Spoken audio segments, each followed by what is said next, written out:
Strap in, my friends, because this story is so strange, so gloriously bizarre, it makes every drama series look like child's play. This is the very real story of a man named Christopher, a perfectly ordinary guy who, one day, mysteriously disappeared. Just vanished. Poof. Gone. No note, no message, no emotional farewell like in the movies. He told his mom he was going out to buy milk, and just never came back. Naturally, panic set in. The police got involved. Friends started theorizing. The internet did what it does best: spiral into full-blown conspiracy mode. He was kidnapped. He's on the run. He joined a cult. He's performing magic in Vegas under the name Chris Tall. Meanwhile, his poor mom, the ultimate queen of patience, kept watering his plants for years, hoping one day he'd walk through the door again. Fast forward 5 years.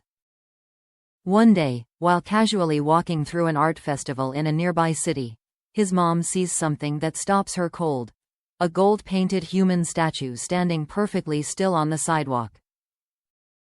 She chuckles. What a fun statue, she thinks. But then, those shoes look familiar. That jawline. That mole. And suddenly, she screams. Christopher? Yep, it was him. Alive, healthy, covered in gold paint. Working as a professional human statue. This wasn't a joke. This wasn't theater. Christopher had literally disappeared from society, to become living art. Picture this. Crowds taking selfies with this majestic statue, and then, bam, a middle-aged woman comes charging in, shaking the statue while yelling, "Why did you fake your death, Christopher?" He breaks character. Awkward silence. A pigeon flies away in slow motion. Christopher later explained. He wasn't trying to hurt anyone.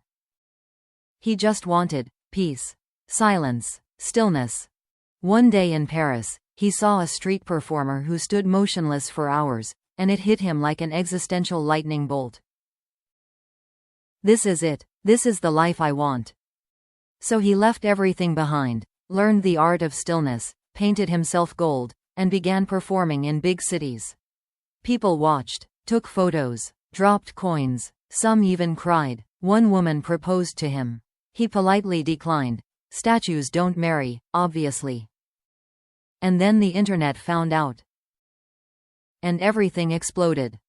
Twitter, X was on fire. I've faked a cold to skip school, but faking death? Next level. This is madness. This is art. This is genius. Christopher didn't disappear, he ascended. TikTok turned it into a full-blown challenge. #Christopher Challenge. People dressing up as statues in public parks, seeing who could last longest without blinking.